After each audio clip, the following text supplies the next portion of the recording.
Olá, bom dia, tudo bem? Como vocês estão? Acende a luz agora. É que a luz aqui da janela, com a cortina só aberta hoje, né? Acaba atrapalhando, deixando meu rosto escuro.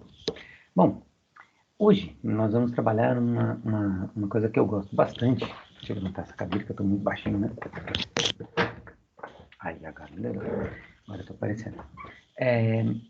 Uma coisa que eu gosto bastante, né? Que é falar sobre a ideia do ensino e a aprendizagem. É claro que a gente vai direcionar, né, para o lado da filosofia, mas quando a gente fala de ensino-aprendizagem, qual é a parte mais importante para a gente, enquanto professor, nesse processo do ensino-aprendizagem? Né? Muitas das discussões, né, são exatamente essas. Até onde eu ensino, até onde eu aprendo, né? Como que eu faço para otimizar ou para melhorar, né, a aprendizagem, né, o entendimento e a aprendizagem do meu aluno. Então, é claro que para a gente aprender, né, vamos voltar à ideia lá da primeira aula, né, que é uma coisa que a gente não pode esquecer. O que move o mundo?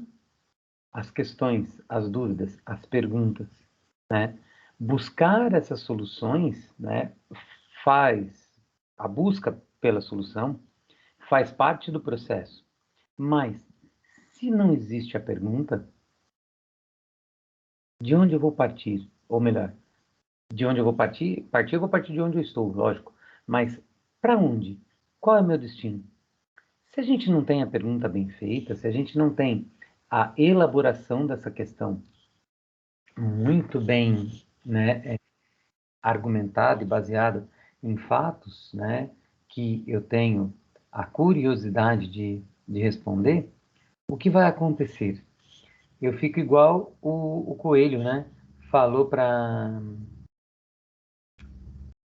Alice, né? Lá no País das Maravilhas. Se você não sabe o seu destino, qualquer lugar para você tá bom, né? Não é mais ou menos isso, né? Então, eu não lembro exatamente o que ele fala, mas a ideia é essa. Então, assim, se eu não tenho uma pergunta bem elaborada, se eu não tenho uma questão, né, que seja de relevância, né, para o processo, qualquer resposta vai valer. Então, eu tenho que pensar exatamente quando eu for trabalhar com as crianças, né, nesse processo. Acabei meu café. Então, deixa eu compartilhar aqui para a gente não perder, né, mais uma vez, a ideia, né, da sequência. Porque a minha maior especialidade sempre foi essa, né? Perder a sequência. Sair do assunto, aquela coisa toda que eu sempre faço, vocês já estão acostumados. Então, olha lá. Vamos pensar no seguinte. A metodologia de ensino-aprendizagem. Quando a gente fala dessa metodologia, a gente... Opa, passei demais, com muita calma nessa hora. A gente pensa sempre aqui, ó, no... o que a gente vai falar nessa aula? Exatamente sobre essa habilidade de elaborar, né, de formular as questões. Então, é claro que tudo começa com um diálogo. Por que tudo, quando a gente fala no processo de ensino-aprendizagem, começa com um diálogo? Embora, se a gente for pensar nas escolas tradicionais, né, existe praticamente um monólogo, né? O professor está aqui, ó, falando com todas as crianças que estão na frente dela, e ele está explicando, ele detentor do conhecimento. Isso, né, quando a gente fala das escolas tradicionais, as escolas aí, né, quando surgiram no século XIX, era a mais pura realidade. Hoje em dia, a gente sabe que não é bem assim, né? Quando a gente fala dessa nova educação, essa educação do século XXI, nós sabemos que o professor já vem assumindo, né, há algum tempo, um papel muito mais de mediador do conhecimento, né, do que propriamente o detentor do conhecimento. E por que isso? Quer dizer que a qualidade dos professores diminuiu? Não, na verdade não.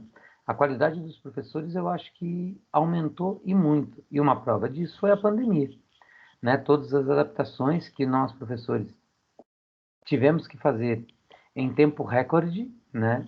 Aprender muitas estratégias, né?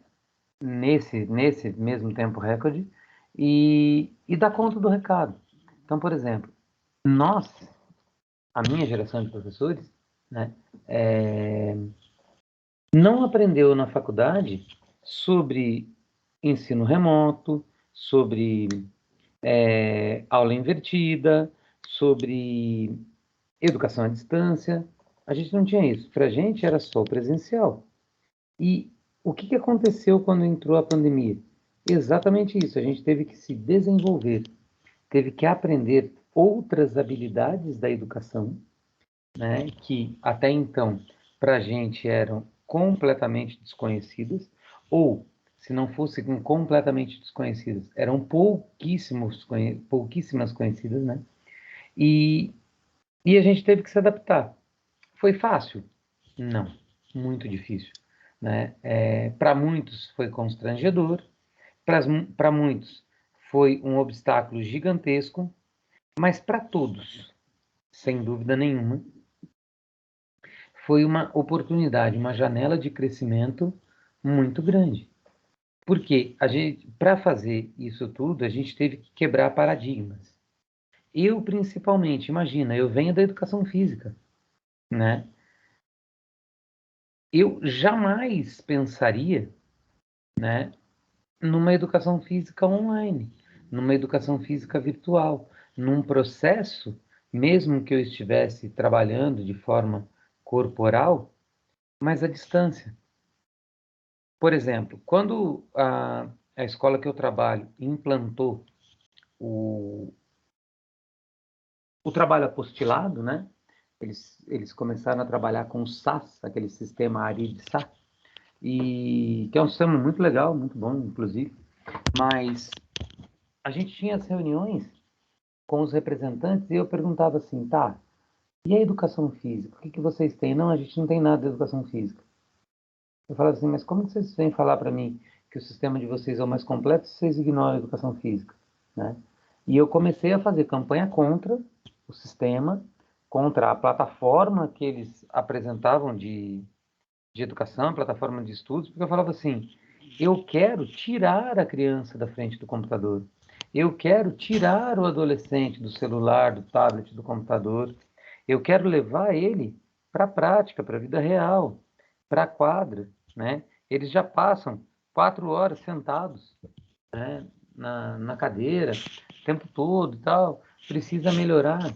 Então, eu, particularmente, sempre fui um, um detrator, né, desse ensino flex, desse ensino à distância e tal. E o que aconteceu, né?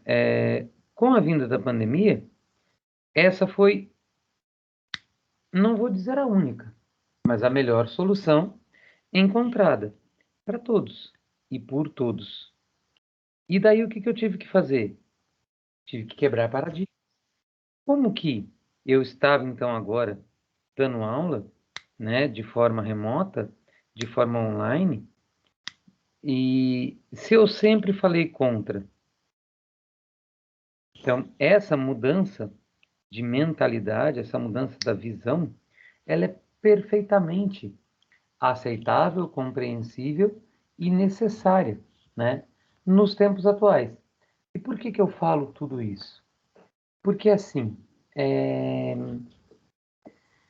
se eu não entender, se eu não dialogar com o meu aluno, se eu não passar para o meu aluno as ideias que eu tenho, as argumentações que eu tenho sobre um determinado assunto, e não me permitir ouvir dele as opiniões e a argumentação, essa comunicação não existe, esse diálogo jamais vai ter funcionalidade. Então, olha lá, o diálogo é uma prática social. Isso quer dizer que foi construída pela humanidade ao longo do tempo. Portanto, nós não nascemos sabendo. Precisamos aprender a dialogar. Se o diálogo é uma pequena pretensão escolar, a escola e os professores também são responsáveis por ensinar e auxiliar as crianças na aquisição desse conhecimento ou habilidade. Então, olha lá. O que a gente faz, por exemplo? Olha só como que eu comecei a entender, a perceber e aprender o diálogo. O meu pai sempre foi uma pessoa muito rígida, né? E ele brincava, ele era muito divertido, ele era companheiro, era amigo da gente pra caramba. Mas era assim, o que ele falou e não se discute. Então, por exemplo, se ele chegasse para mim, me mostrasse essa caneca, transparente, vidro, e falasse para mim, essa caneca é de pedra. Eu falava, pai, não é, é vidro. Essa caneca é de pedra. Não, pai, é vidro. Pum, socão. É pedra. Sim, senhor, pai, é pedra. Depois de um tempo, se a gente fosse conversar com ele, falar, pai, estava olhando bem, assim. Eu entendi que o senhor falou que é de pedra. Mas olha só, vamos pensar juntos, né? Será que é pedra mesmo? Pedra, ela é transparente? A pedra quebra tão fácil se cair no chão? Aí ele percebia que ele estava errado e concordava. Só que, num primeiro momento, se eu fosse bater de frente com ele, para ele, né, na ideia dele de educação, na ideia dele de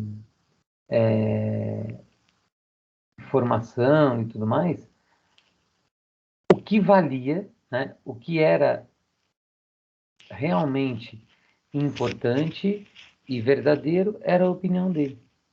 Então, assim, o pai tem que ser obedecido e acabou. Mesmo que ele estivesse errado, naquele momento, abaixa a cabeça, depois conversa. Só que o meu pai transferia isso, essa responsabilidade, para a gente, né, ensinava para a gente o seguinte, que não era só ele que teria que ser respeitado dessa forma. A minha mãe, os meus avós, os meus irmãos mais velhos. Então, nessa eu dancei, né? Porque eu sou o mais novo. Então, eu tinha que obedecer a todo mundo. O que eles falassem estava certo e pronto. Como meu pai brincava, né? Eu era o último que falava e o primeiro que apanhava. Então, isso é uma brincadeira, mas tinha, né, uma certa mensagem subliminar aí que ele falava: você tem que ouvir todo mundo e ficar na sua, né? E é mais ou menos isso que acontecia mesmo. Só que daí ele falava também uma outra coisa que era muito importante, né? Que era a ideia do, como eu vou dizer, os professores. Os professores também, também precisavam ser respeitados. Então, quando tinha que conversar com os professores, quando eu tinha que argumentar com os professores, eu precisava fazer isso com muita educação. Eu precisava ouvir, né, o que o professor falava e não discutir, somente depois, né, do professor terminar de explanar toda a ideia dele, que eu poderia tentar alguma argumentação, né, mas jamais de forma desrespeitosa. Meu pai, ele não tinha lá uma formação, né, superior e tal, mas era um cara muito sábio. Por quê? Porque ao nos ensinar esses valores de respeito, de escuta ativa, né, de prestar atenção, de ouvir, de pensar a minha argumentação antes de falar, ele nos ensinava a refletir. E hoje em dia o que tem acontecido muito, né, é exatamente o contrário. Às vezes as pessoas não esperam que uma argumentação termine, que uma explicação termine, uma explanação termine, e já querem argumentar, já querem ir contra. Vocês já tiveram conversas assim com familiares, com amigos e tudo mais, e a pessoa começa a falar uma coisa e você, por conhecer a pessoa, já deduz o que ela vai falar, porque você acha que é para esse caminho que ela vai levar e já entra num contraponto? Já vivenciaram isso?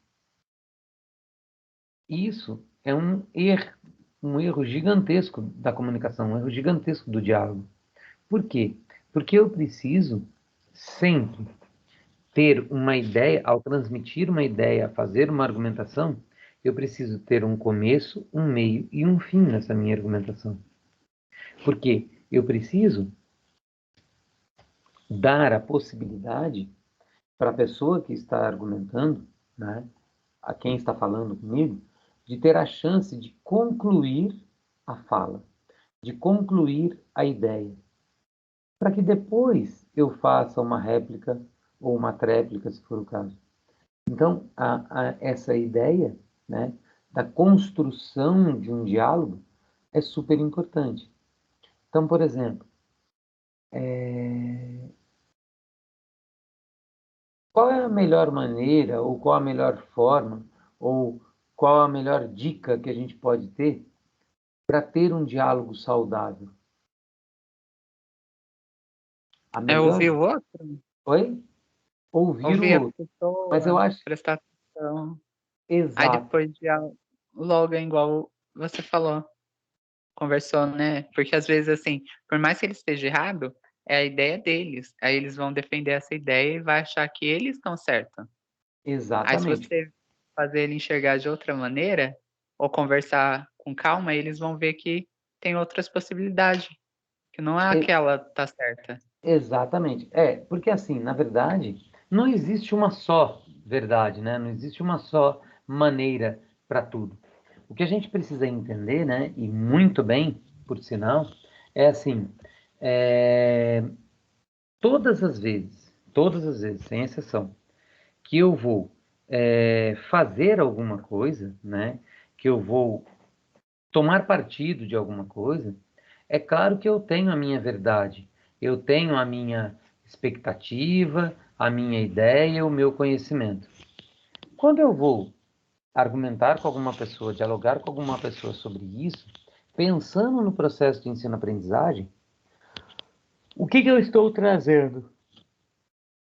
Uma nova ideia, um novo conhecimento. Eu estou construindo um novo conhecimento.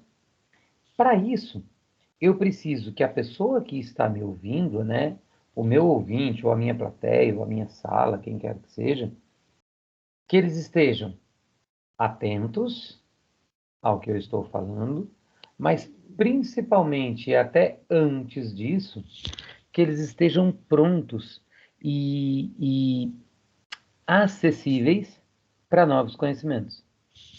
Sabe aquele negócio que a gente fala assim, ó, a gente só pode ajudar quem quer ser ajudado? A mesma coisa acontece com o ensinar. Eu só posso ensinar quem quer aprender.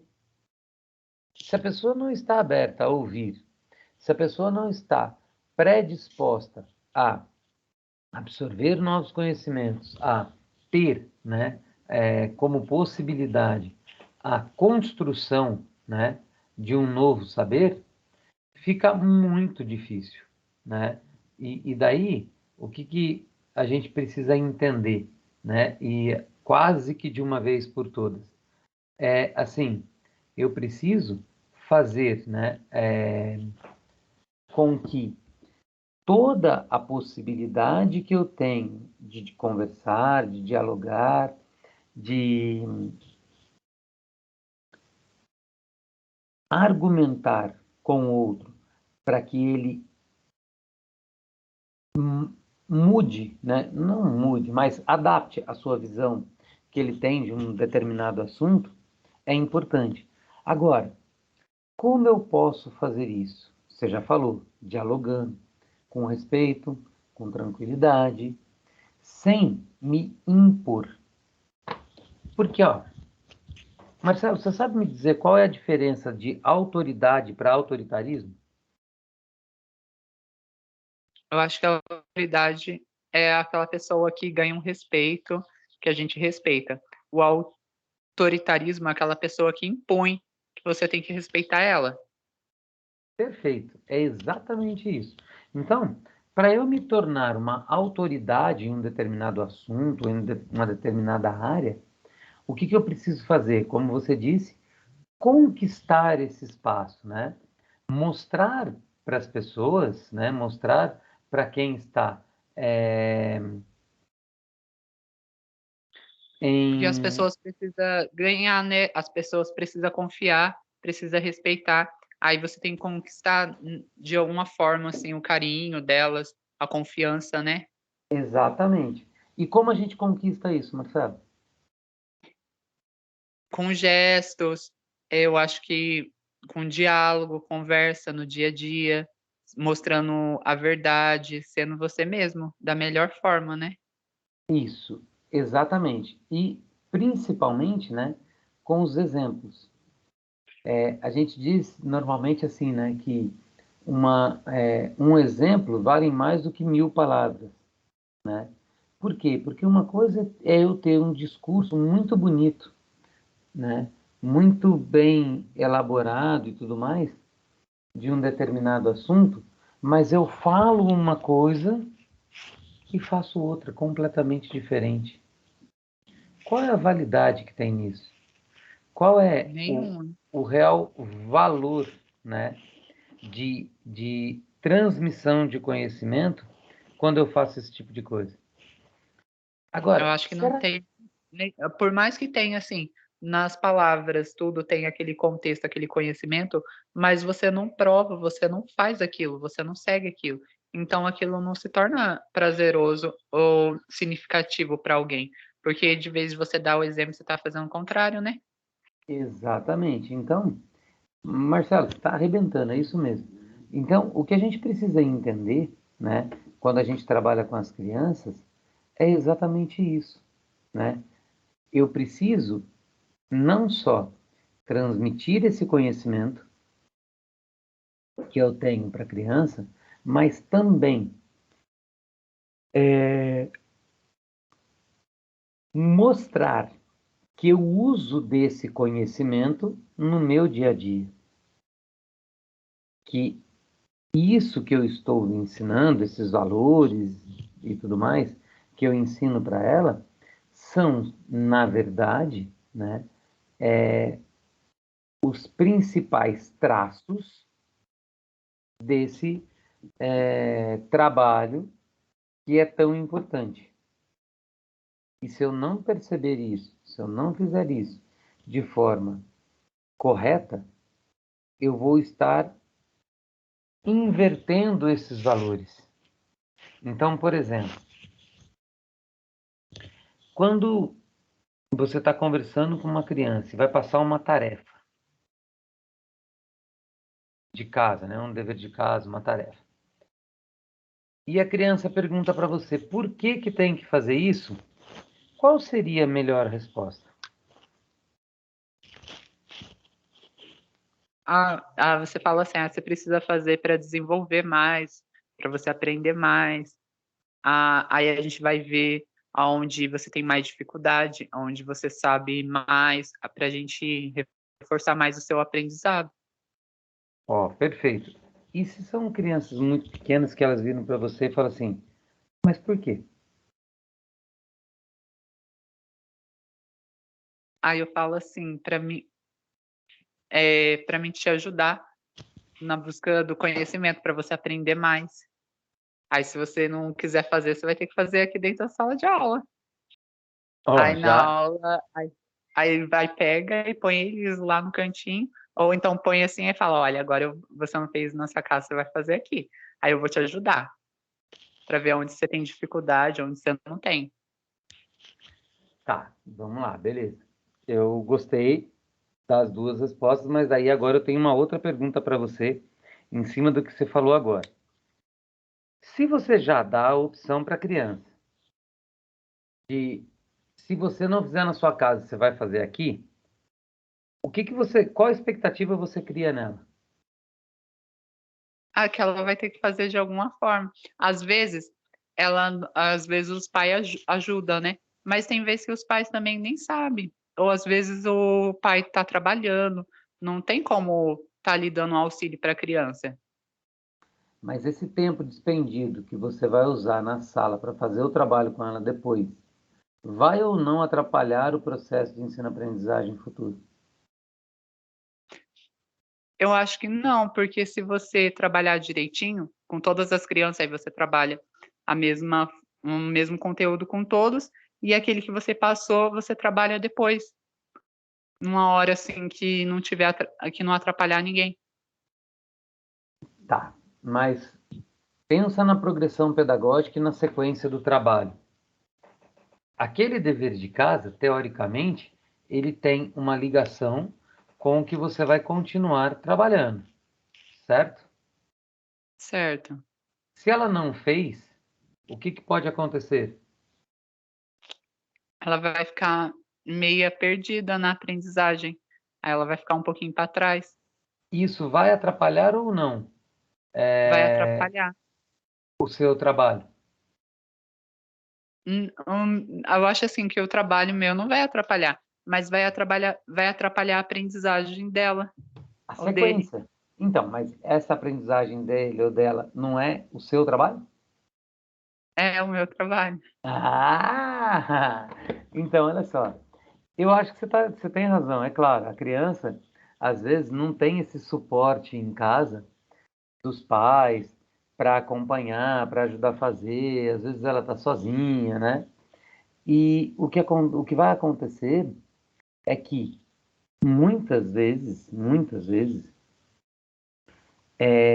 essa criança vai precisar do nosso auxílio.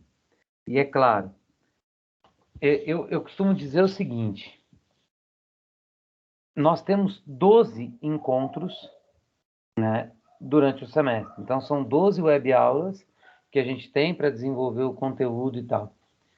Se a gente tiver num trabalho e de repente ele é muito difícil, muito, mas muito difícil, e a gente não consegue passar, por exemplo, do encontro 7 e termina o semestre, mas do encontro 1 ao encontro 7, vocês entenderam tudo e nós aprofundamos de maneira adequada no conteúdo, eu, eu, professor Luiz, particularmente, vou me dar por satisfeito com o trabalho que a gente conseguiu fazer. É claro que o ideal seria conseguir os 12 encontros.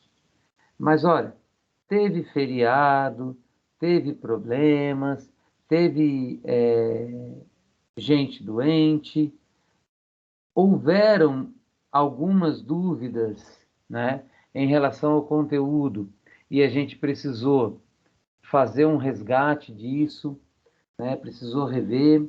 Mas quando a gente fez essa revisão, a evolução foi tão grande que a gente conseguiu aprofundar no assunto e para mim isso é o que mais vale. Então, por que isso é o que mais vale? Lembra que eu falei no começo da ideia dos professores que tiveram que se adaptar e aprender um monte de coisas durante a pandemia? E principalmente em relação ao ensino à distância? Se eu não terminar o conteúdo com vocês, para mim não tem problema. Eu passo a lista do conteúdo, vocês vão pesquisar, vocês vão estudar fora. Sem a informação, vocês não vão ficar. Porque ela está aí, né? Ela está na internet, ela está disponível. Mas o que a gente não pode fazer é deixá-los com dúvidas. Eu prefiro sanar as dúvidas que existem do que trabalhar outros conteúdos que ainda não foram trabalhados, mas que podem depender de forma direta ou indireta desse outro conteúdo que eu não consegui usar, não consegui corrigir, não consegui fazer.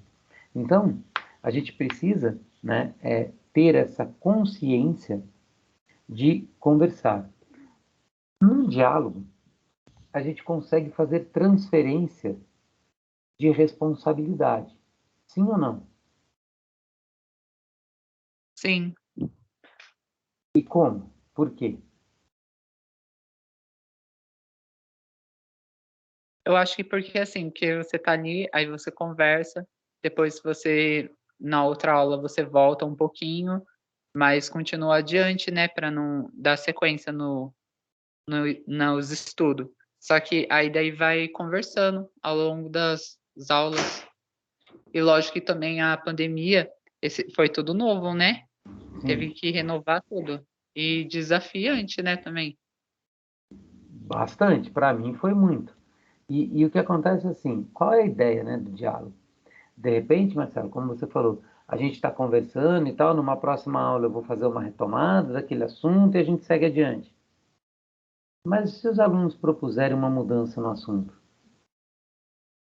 Se eles Ai, propuserem uma mudança na dinâmica da aula como um todo? ó, se for para ajudar, beleza, mas às vezes vai que eles põem outro assunto diferente, outra coisa, aí sai um pouquinho daquele assunto, né, da aprendizagem. Aí é meio complicado, né, porque nem todos vão aprender assim ou vão dar sequência, né. Isso, exato. Então eu tenho que, além, né, de manter esse diálogo, além de manter essa possibilidade, eu preciso manter o foco no assunto. De repente, a criança vem num diálogo comigo, ela vem com uma proposta de mudança só na dinâmica da aula, não vai mudar, por exemplo, o assunto. Eu posso aceitar isso?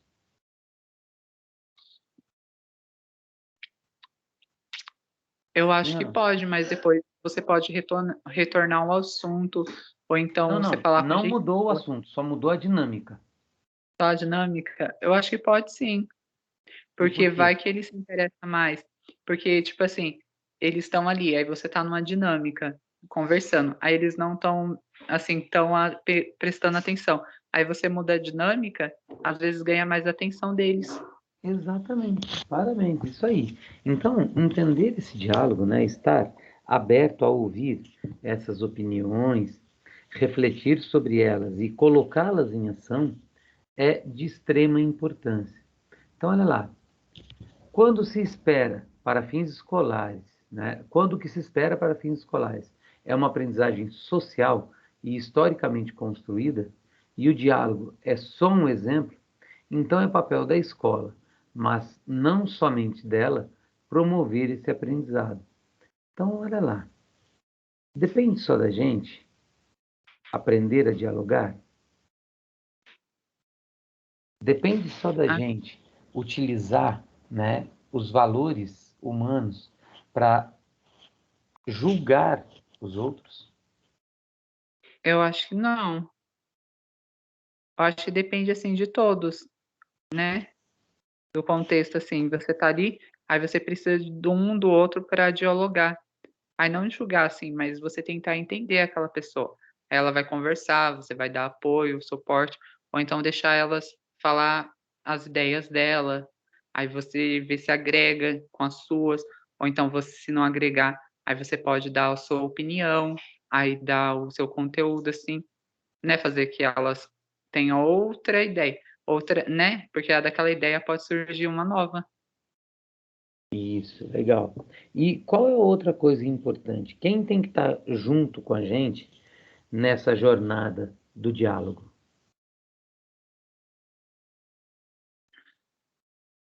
O professor, Além do professor, junto com a os gente, alu professor, os alunos. além dos alunos. Ah, eu acho que a equipe toda escolar, né, o contexto, os pais, os Ah, diretores, aí, beleza. Então, olha né. lá. Você falou toda a equipe escolar, eu já ia perguntar para você. Quem mais? Mas daí então, Aí aí a você falou comunidade, assim, né, os os pais. pais, o diretor. Então, na verdade, não é a equipe escolar, é a comunidade escolar. Uhum. Qual é a diferença de comunidade escolar e equipe escolar? Eu acho que a equipe escolar é só o pessoal que trabalha ali dentro da escola, né, todo Isso, mundo. exatamente. Comunidade escolar, aí já entra os pais, já entra o pessoal, assim, né, da E- comunidade, todo mundo, né, Isso. Então, trabalhando. quando a gente vai trabalhar isso, quando a gente vai perceber isso, a gente precisa entender que esse diálogo, para trabalhar com a filosofia para as crianças, ele pode, precisa e deve ser, né, muito mais abrangente. Eu não posso ficar preso apenas a alguns passos, alguns períodos históricos, alguma coisa, ou uma determinada disciplina, ou só 15 minutos por dia a gente vai fazer isso na aula, é o tempo todo. Ou a gente entra de cabeça, ou a gente não entra, tá? Então, olha lá. No caso específico da filosofia para crianças, alguns aprendizados e algumas habilidades precisam ser ensinadas e aprendidas, como organizar-se em círculo, falar na sua vez, respeitar a fala do outro, manter sua fala e o seu pensamento no tema, etc. Como que a gente determina, ou como a gente escolhe, quais são essas aprendizagens e habilidades que a gente precisa desenvolver, Marcelo? Eu acho que é observando Observando o quê? as crianças, ou o contexto, assim, da escola. Ou então a gente pode olhar, assim, aí ver qual é o conteúdo que vai mais cair bem, ou então a gente escolhe os conteúdos, né, e a gente aplica. Só que depois a gente pode ir mudando, né, até a Isso. dinâmica. Essa adaptação é importante. Mas como que é feita a escolha do assunto ou do tema, Marcelo? Eu acho que é a escola, né, que põe assim, ou então o pessoal põe, mas cabe o professor se ele vai adquirir aquele ou não, porque ele pode passar aquele, mas ele pode escolher outros assuntos também, que ele vê que vai cair mais bem na aula dele, né. Acho que sim. E a BNCC, como que fica nessa parada? Ah, é por causa que tem o contexto da BNCC, é para todos, né, aí a base dela de ensino. Então, Aí eu não sei. então eu não posso ter essa total liberdade assim, né? Eu tenho liberdade, mas eu tenho uma liberdade até certo ponto limitada. Não estou falando que a BNCC é ruim, tá? Por exemplo, na área da educação física, eu acho ela muito boa, porque ela é muito abrangente. É claro que eu faço algumas modificações em relação, por exemplo, à faixa etária das crianças e algumas das modalidades ou algumas das habilidades que eles preconizam. Por quê?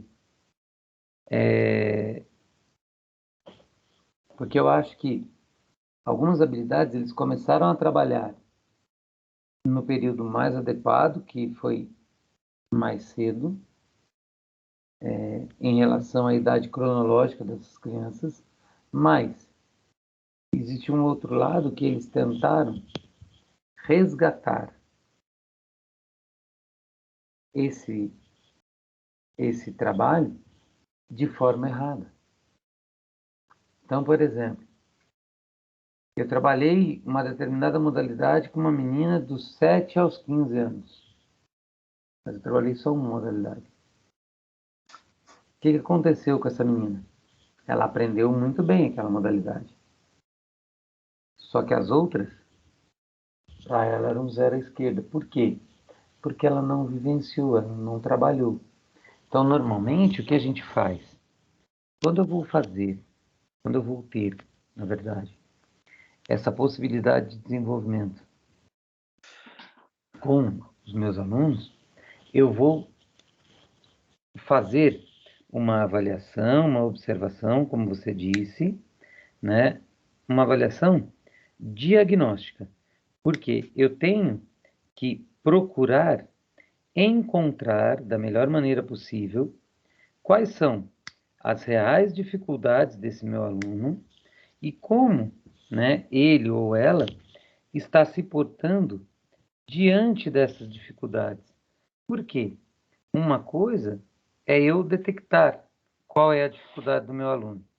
Outra coisa é eu entender como ele está se saindo, como ele está resolvendo aquela situação. Por quê? Lembra que a educação ela precisa ser libertadora? Ela precisa dar autonomia para a criança? Se eu ficar dirigindo ou direcionando tudo que ela vai fazer o tempo todo, né? Como que eu dou autonomia para ela? Tem possibilidade de fazer isso? Eu acho que tem sim. Dar autonomia direcionando?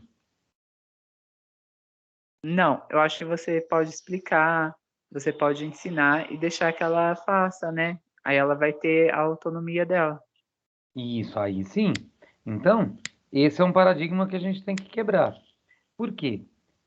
Por exemplo, Marcelo, eu aprendi, né, lá no século passado, quando eu estudei, que o meu professor me orientava o tempo todo. E hoje, como é? Por exemplo, vocês Hoje já estão é em período de TCC, não estão? ainda não, mas eu acho que já tem gente que já está trabalhando já o TCC. Então, como que é o passo a passo do TCC, Marcelo? Você tem ideia? Pior que não. Eu sei Não? que tem que escolher um tema que a professora Rita já explicou para a gente na sala. Ela falou que Sim, pode escolher qualquer tema, até da BNCC, se a gente quiser falar. ok. Aí escolher o Paulo Freire ou algum método de algum educador assim da educação. Aí a gente vai ter que trabalhar e falar dele, tem que defender lá na frente. Isso, Aí ela falou que é uma arquibancada com o pessoal e a gente vai ter que fazer os slides, fazer o livrinho para entregar na arquibancada.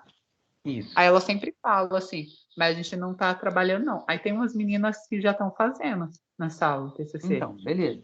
Você determinou o tema.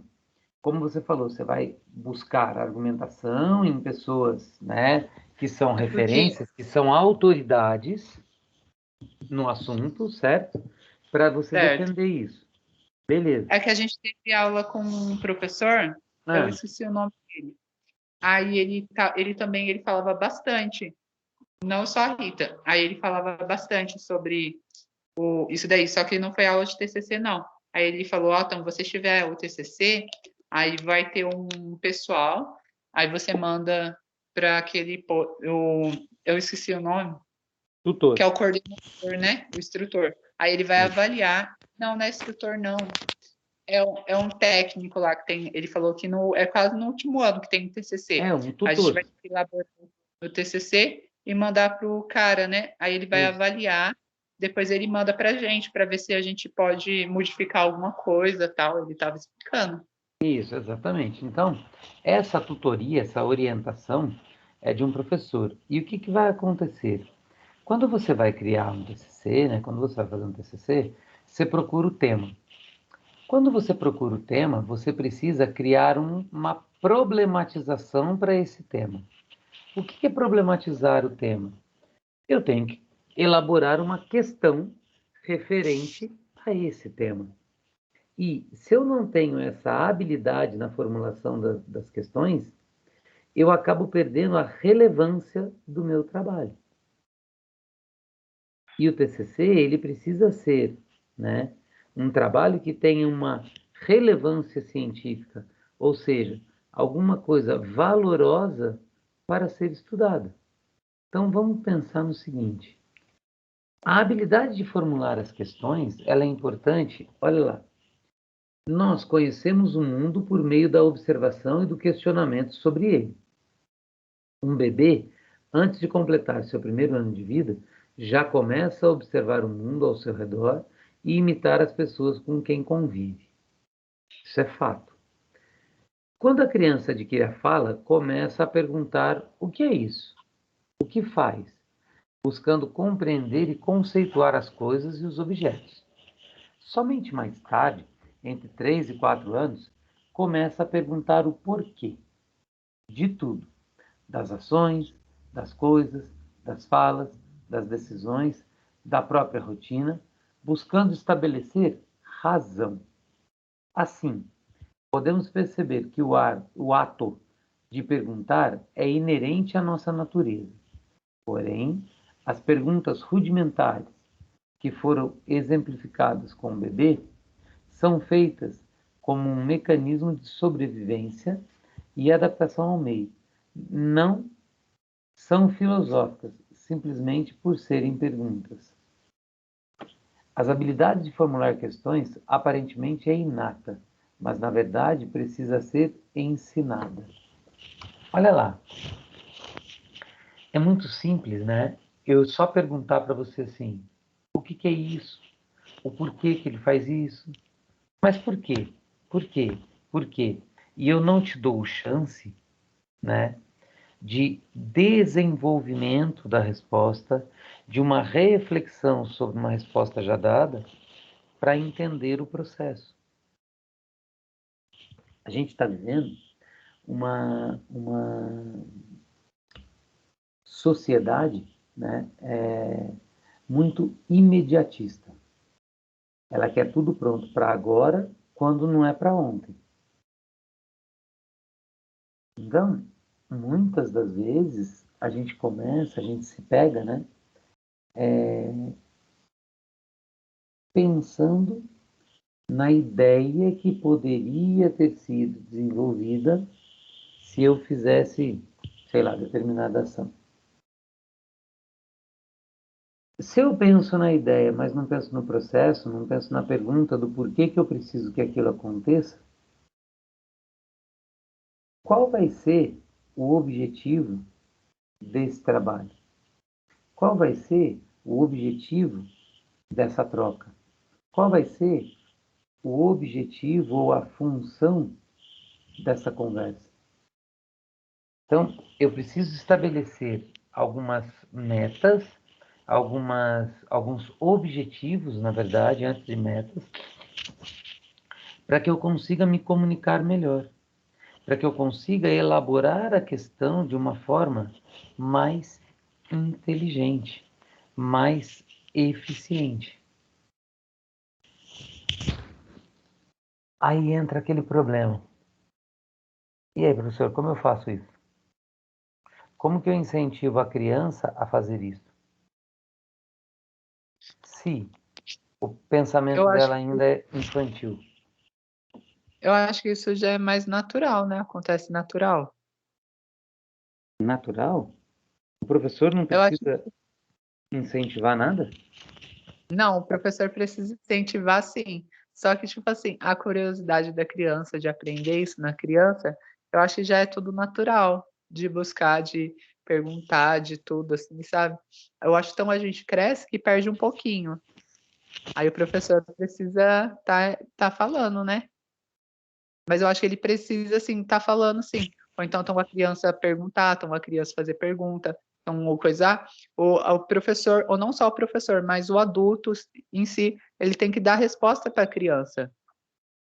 Ou Tá, fazer que, dar aquela resposta, mas fazer que ela tenha mais curiosidade ainda. tudo bem, perfeito. Vamos lá. Vamos pensar de uma outra forma, então, um outro prisma. Você está falando que isso pode acontecer naturalmente. Isso não acontece. Com a geração que a Não, gente tem hoje, você acha que no futuro, bem próximo, as crianças vão perguntar alguma coisa? eu acho que não. Por causa que tudo que elas vê na internet, no celular, ou através da tela.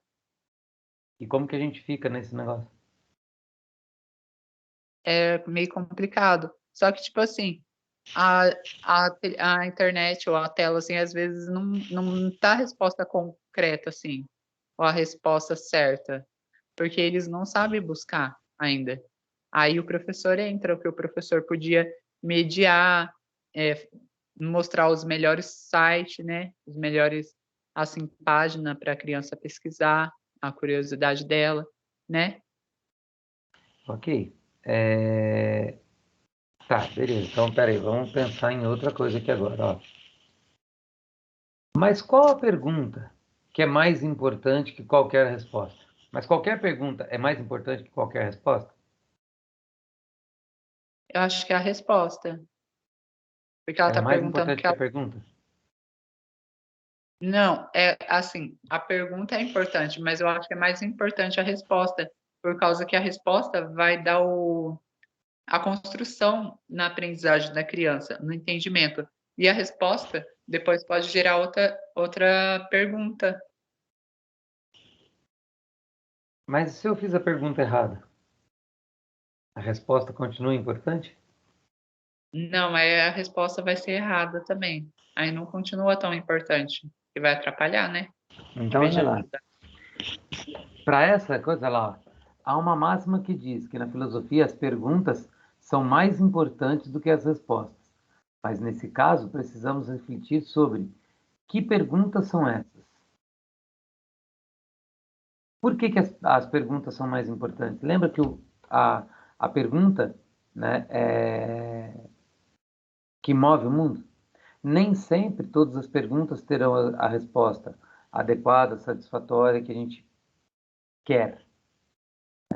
Então, assim, o que a gente precisa entender é isso aqui, ó. Perguntar também se aprende e se ensina.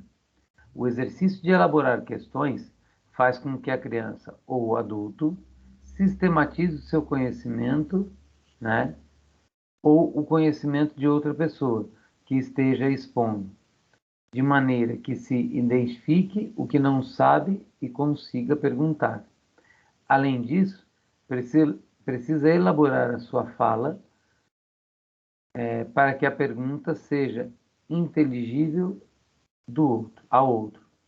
Então, se eu sei que a minha pergunta ela é mais importante que a resposta, eu preciso ter uma boa elaboração dessa pergunta para que ela não gere dúvidas, para que ela não gere, para mim, algum desconforto em relação à montagem, por exemplo, do material. Então, olha lá. Juliana Merson, né, em sua dissertação de mestrado, Lestane 2001, analisou vários papéis que as perguntas costumeiras desempenham na escola. Ela demonstrou que há os seguintes tipos de pergunta. A gente tem 5 tipos de pergunta aqui. Pergunta disciplinadora, pergunta imitativa, pergunta confirmativa, pergunta investigativa, pensar criativo, pergunta problematizadora, pensar questionador. Então, olha lá. Se eu tenho essas 5 categorias de perguntas, é claro que eu preciso entender e observar quais são as características de cada pergunta dessa classificação que foi feita. E a gente vai fazer isso da mesma forma, né?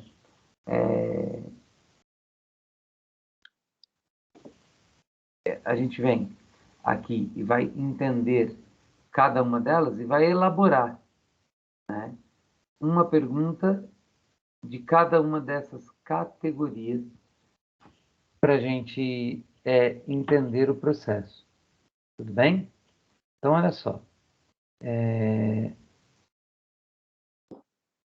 Vamos pensar no seguinte.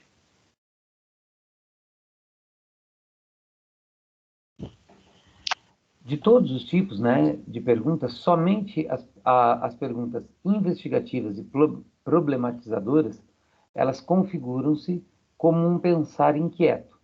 Os demais tipos apenas buscam o consenso. Para promover o pensar, é preciso, portanto, abdicar da habitual intenção de modelar e de dar forma à atitude, ao comportamento, ao pensamento do outro. Então, olha lá, o que é consenso? Filosofia, para ou com crianças, não exige o consenso ou a concordância com os pontos de vista. Ela pressupõe o respeito mútuo entre as pessoas e por suas ideias. Então, quando a gente fala de consenso, a ideia é que a gente, entre aspas, entre num acordo sobre o que está sendo pensado, o que está sendo falado, o que está sendo discutido. Com a criança eu preciso fazer isso? Não. O texto já diz aqui que não. E se eu fizer, provavelmente o que vai acontecer?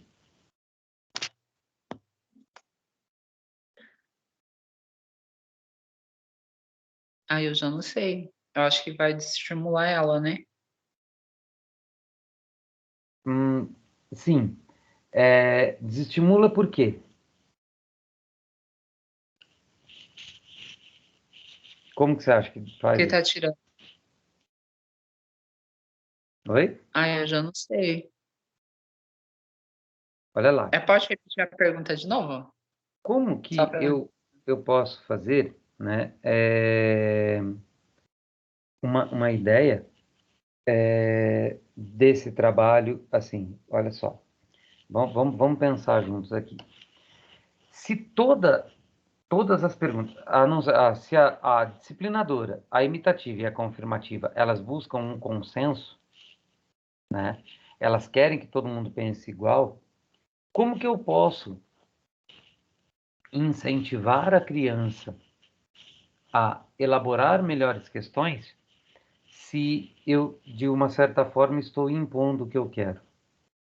A pergunta investigativa e a pergunta problematizadora são perguntas que vão buscar entender a atitude, o comportamento e o pensamento do outro. Como ela age e, entre aspas, reage habitualmente. Então, Eu acho que se a gente impor que as crianças todas pensem da mesma forma, ou a gente fazer que elas pensem da mesma forma, a gente está tirando, tipo assim, as ideias da criança, porque cada uma tem uma ideia, um pensamento filosófico diferente, uma maneira de ver o mundo, né? sim, a gente tira, né, a personalidade da criança, a gente tira a principal característica dela de ser ela mesma. Peraí, deixa eu só ligar a bateria aqui, senão vai desligar o computador. Peraí. Agora, o que a gente pode entender, Marcelo, e desenvolver através dessa elaboração mais problematizadora ou investigativa da pergunta é fazer com que a criança busque, né, novos horizontes. E o que é buscar novos horizontes? Criar novos conhecimentos. Se Ai, desenvolver de uma forma mais integral, abrindo os olhos, a mente e o coração para o aprendizado. Entende o negócio? aí assim seria melhor, né? A gente poderia fazer assim, dentro da sala de aula, fazer que eles abrissem o horizonte para o mundo, né? Pensar coisa, né? Buscar novos conteúdos, coisas melhores assim para eles. Mas assim, o conteúdo que a gente passar, aí todos têm que aprender a mesma coisa, sim, mas dá a possibilidade deles aprender coisas novas, assim, deles ir buscar, né? Sim. E como que a gente faz isso? A gente pode passar trabalho, assim, cada um faz um tema, um grupo, aí eles escolhem. Ou então, tipo, falar assim, dá um trabalho livre, eles escolhem um tema que eles querem para vir trazer para. Aí eles vão estudar o conhecimento, eles vão buscar o conhecimento para trazer para dentro da sala de aula. Tá, beleza. Mas e se é uma menininha do tamanho dessa que está aqui na imagem? Como que ela vai Ai, buscar? Como ela vai fazer? às vezes ela pode pedir para o pai ou para a mãe ajudar ela. Ou às vezes ela mesma tem o conteúdo dela, né, a vivência dela que ela traz de casa. Sim. Qual é a complexidade dos temas nessa fase? A aprendizagem, Na idade dessa menininha. ela quer brincar, ela vê o mundo de uma forma, né, assim, divertida, ela vê um mundo diferente. E eu não vou quebrar essa visão que ela tem do mundo, essa visão diferente que ela tem a hora que eu começar a exigir trabalhos, É, fazer com certeza. perguntas. E isso é bom Uhum. ou ruim? Eu acho que se as perguntas forem bem colocadas, ou de uma forma que agregue valores para elas, não é ruim. Mas se for de uma forma que, assim, que eu estou impondo que elas façam isso, aí vai ser ruim para a aprendizagem delas. Tá. Saindo da imposição, voltando na investigação, nas perguntas investigativas. Como eu poderia, Marcela, elaborar uma pergunta para incentivar uma criança a buscar um novo conteúdo, um novo conhecimento? de uma forma bem criativa, assim, divertida? Como? Dá um exemplo. Ah, nossa, não sei. Perguntar. Perguntar, começou e parou, termina. Ai, que eu não sei. Olha lá, vamos pensar no seguinte.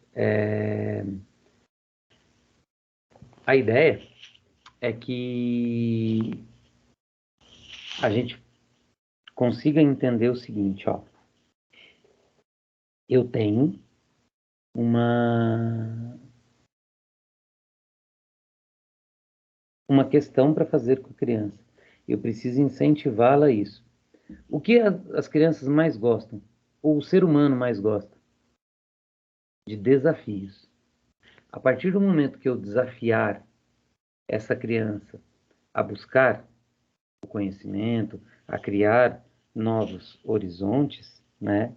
Eu vou estar tendo ela ativa, atenta e focada nesse desenvolvimento. Agora, se eu faço com elas, né, alguma coisa que fique demorado, chato, parado, monótono, a criança não vai querer fazer. A criança precisa de movimento, ela precisa de motivação, ela precisa de intensidade nos trabalhos que ela vai fazer, né? Então, olha lá. No ensino fundamental se ensina a comunicar conhecimentos, fatos, opiniões e argumentos. A experiência filosófica é um momento profícuo para essas aprendizagens, para que essas aprendizagens se desenvolvam.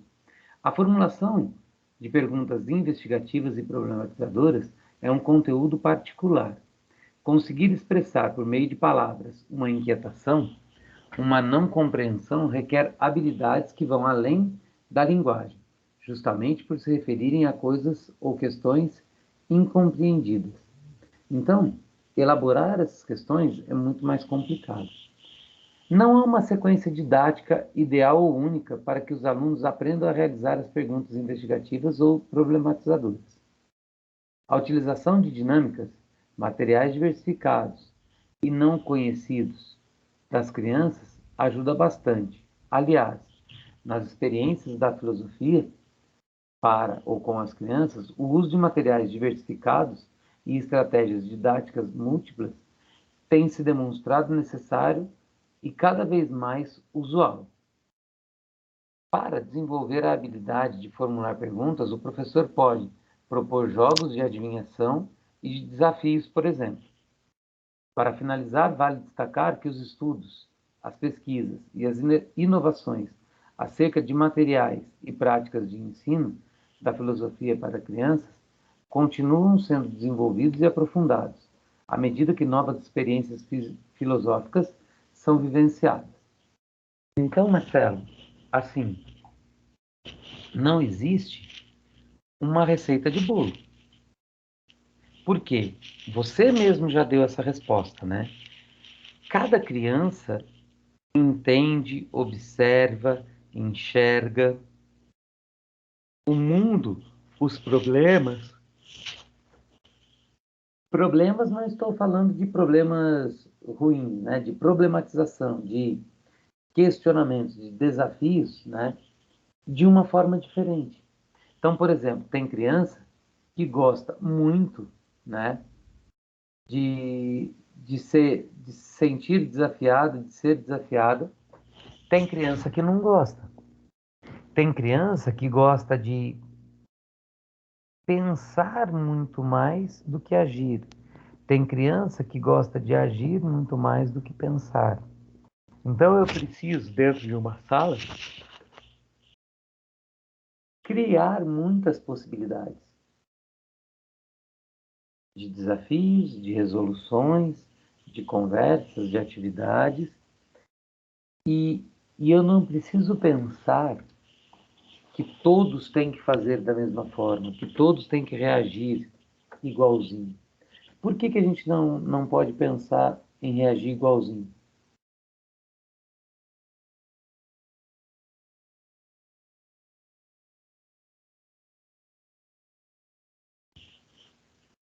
Porque se a gente já está afirmando que as crianças são diferentes por natureza, se elas são diferentes, é claro que se ela estiver agindo igual, ela não vai estar agindo na sua maior sinceridade, na sua maior e melhor entrega.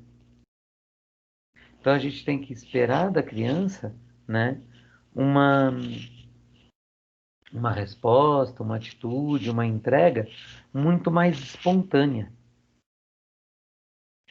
Não vou me preocupar nesse momento com o certo ou errado. Eu vou me preocupar com essa expressão, com essa espontaneidade. Depois disso eu posso olhar o conteúdo. Isso está certo, isso está errado. Porque primeiro eu quero desenvolver essas conexões que a criança pode fazer, né, ao interagir, ao trabalhar, ao estar junto do outro. Isso é de extrema importância. Estar junto, ser junto, é muito mais importante em alguns momentos, né, do que, por exemplo, aprender o conteúdo. Ah, professor, então você está falando que o conteúdo é a mesma coisa que nada.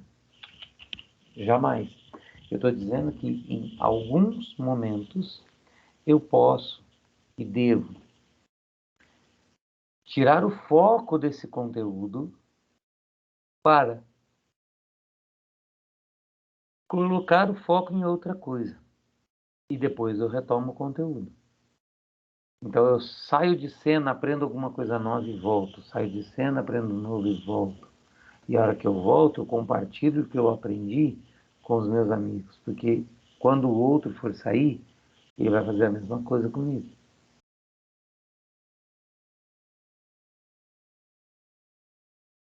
Tudo bem? Vou parar de compartilhar aqui.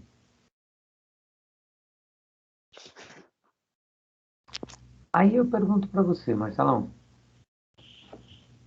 como ficaria um trabalho seu numa sala tentando incentivar as crianças com perguntas investigativas? Como você faria isso?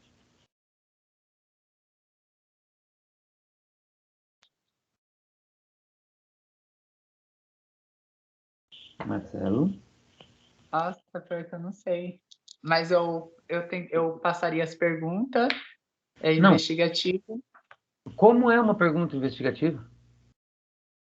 É uma pergunta que cria ideias, né? Aí ela vai buscar coisas assim, desafiadora, né? Que cria ideias ou que cria desafios? Cria desafios. Desafios. Por quê? Porque ela Porque eu vai quero buscar. Posso investigar o explicar? que a criança sabe ou a Sabe? forma como ela busca o conhecimento. Certo? A ideia do Certo. investigativo é como ela vai fazer a busca.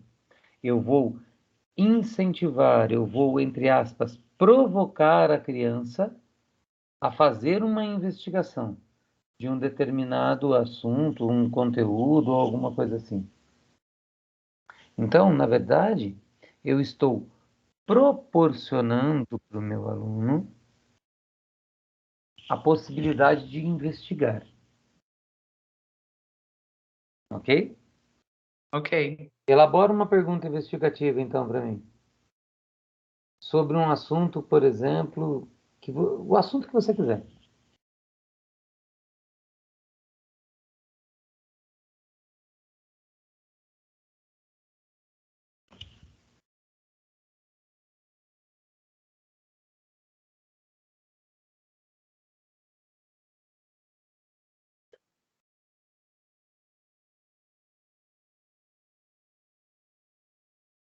Vamos lá?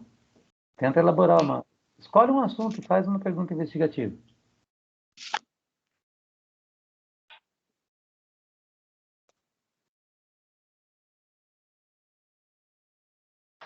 Ah, porque chove? Ah, sei Por que lá. chove? Isso, beleza. Olha lá. O que que você incentiva a criança a fazer a partir do momento que você pergunta isso para ela? Aí ela vai buscar as respostas. Aí, tipo assim, porque a água tá assim, aí o sol bate nas águas, aí ela sai do estado líquido pro gasoso, né? Aí ela sobe lá nas nuvens, aí então as nuvens tá sobrecarregada, aí ela tem outro estado, aí ela sai em gotículas em forma de água, né? Tá, beleza. E Só que aí? tem Só teoria, que. né? Oi? Tem toda a teoria. Não, tudo bem. Você já deu uma resposta. Mas se a criança vira para você e fala assim: ah, chove porque a minha mamãe falou que quando cai água do céu é que o papai do céu tá limpando, lavando o céu e as nuvens. Aí a gente, assim também, né? É? Não, né? Ué, peraí, você falou que é, agora não é? Não entendi. É que eu não sei. Olha lá. Lembra que a gente fala muito do lúdico, do brincar, do ser prazeroso? Aham. Essa ideia do lúdico, ela pode ser aplicada a todo tempo? Essa fantasia que a criança criou ao falar que a chuva é o papai do céu lavando as nuvens, ela é real? Não, Não. Mas por que foi criado isso então? Por que alguém um dia teve essa brilhante ideia?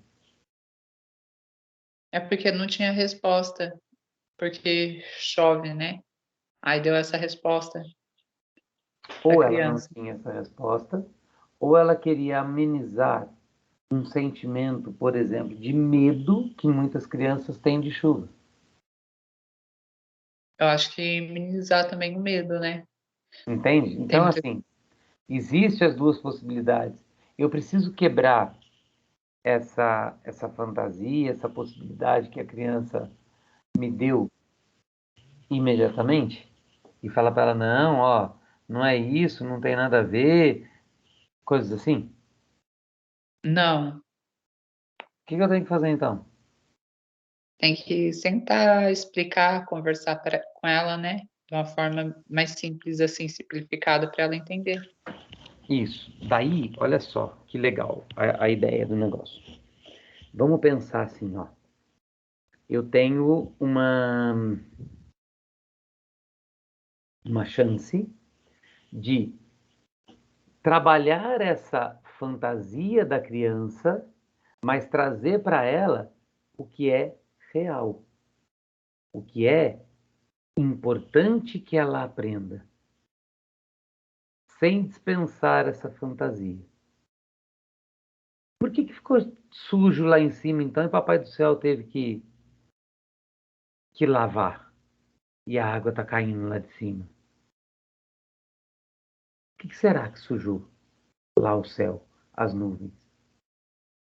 Aí eu posso trabalhar com conceitos de poluição, eu posso trabalhar com conceitos de degradação do meio ambiente, porque a cadeia da água, né, o ciclo, na verdade, cadeia, o ciclo da água, você falou que a água, o sol evapora a água nos rios e lagoas e tudo mais, essa água sobe em forma de vapor, vai se condensar, né, vai ter uma mudança de temperatura lá quando ela chega lá, não sei em qual camada da atmosfera, que ficam as nuvens, e essa condensação, essa mudança de temperatura vai fazer com que a água se modifique mais uma vez, saia do estado gasoso e volte para o estado líquido, e como está lá em cima no estado líquido, ele é mais pesado, ela vai cair. Então, o ciclo da água você falou, perfeito. Mas eu quero manter essa ideia da fantasia da criança.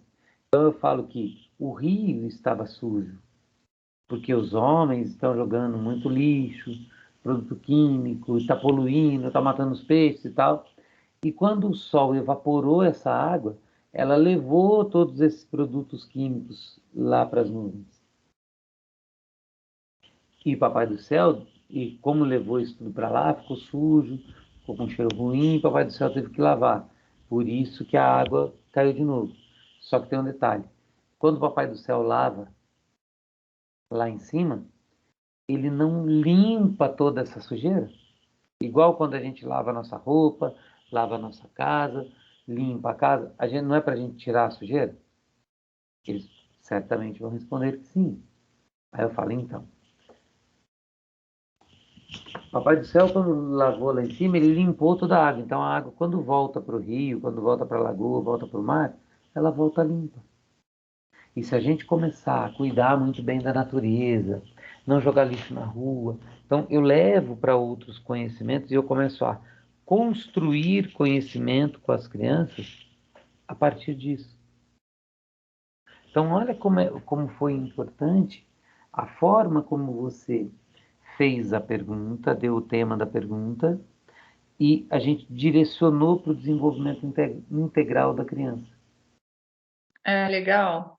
Eu não jamais passaria assim pela minha cabeça essa resposta, mas Então, bem criativo, porque trabalha outros assuntos, né?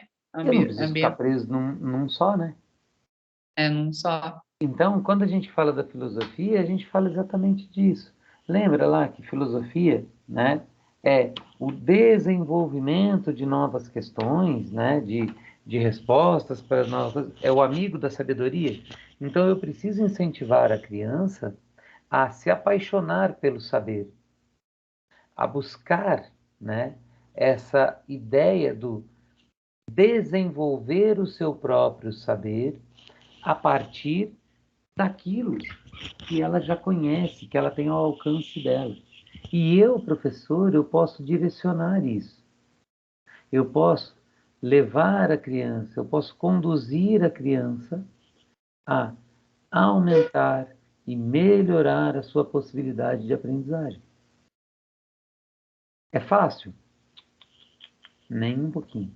É bastante difícil. É possível? Muito. Basta a gente querer. Basta a gente se propor a fazer. E daí, criar, Marcelo. Por Uhum. exemplo, não tinha nada combinado na aula. Eu pedi o tema para você agora. Veio o tema, aí você já, eu posso fazer isso, isso. Por quê?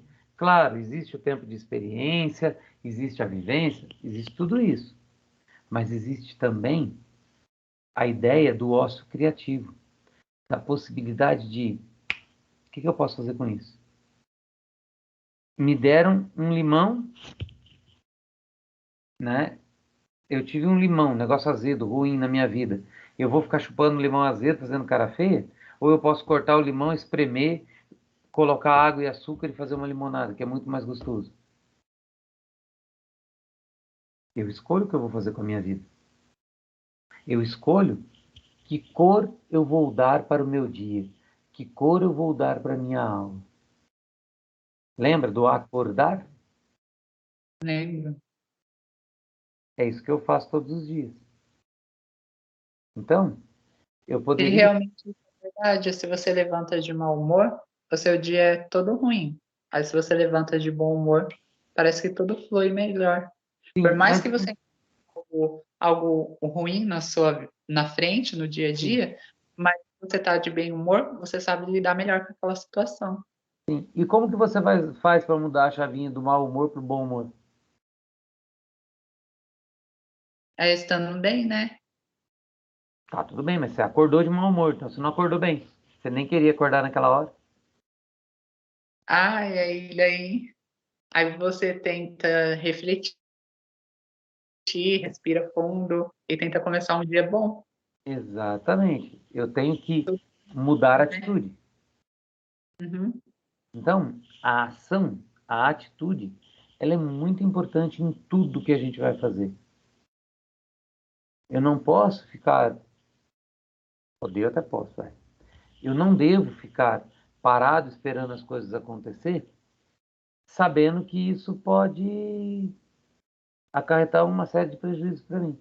E não, quando eu falo de prejuízo, não falo só de prejuízos financeiros. Eu falo de prejuízos de uma forma geral, abrangente. De repente é um prejuízo financeiro, de repente é uma amizade, de repente, sei lá o que pode ser, né? Mas eu tenho o poder de escolher quem vai estar comigo, ao meu lado, e quem vai estar longe. Eu tenho, enquanto professor, o poder de direcionar essa pesquisa, essa busca para os meus alunos. Porque a partir do momento que eu consigo fazer isso, troféu joinha para mim. Eu já estou atingindo o meu objetivo. Eu já estou colaborando com o crescimento. Ok? Ok. Meu querido, é isso. Agradeço muito a sua presença. Se tiver dúvidas, estou totalmente a postos para te ouvir. Senão, a gente encerra por hoje. Eu que agradeço. Foi rapidinho, né? Quando fica só nós dois, a gente consegue desenvolver mais rápido. Aí foi bem legal a aula. Foi Que bom super que você gostou, fico feliz. E amanhã temos encontro marcado ou não? bem, eu vou lá. Ah, então beleza. 8 horas da manhã, estamos lá. Tá bom. Beleza? E ó, o dia inteiro, hein? Termina às 5:30 da tarde. Certo. A gente almoça lá, o almoço está incluído na inscrição. Tá bom. Beleza? Beleza. Então amanhã a gente se vê. Amanhã a gente se vê, então. Ó, roupa bem leve, legal para prática, tá? Vai ter muita brincadeira, muito exercício, muita prática. Não vai de terno, gravata lá não, que daí já era tudo. Tá bom. Tá joia? Então tá bom. Até Até amanhã, garoto. amanhã. Tchau, Tchau, tchau. tchau.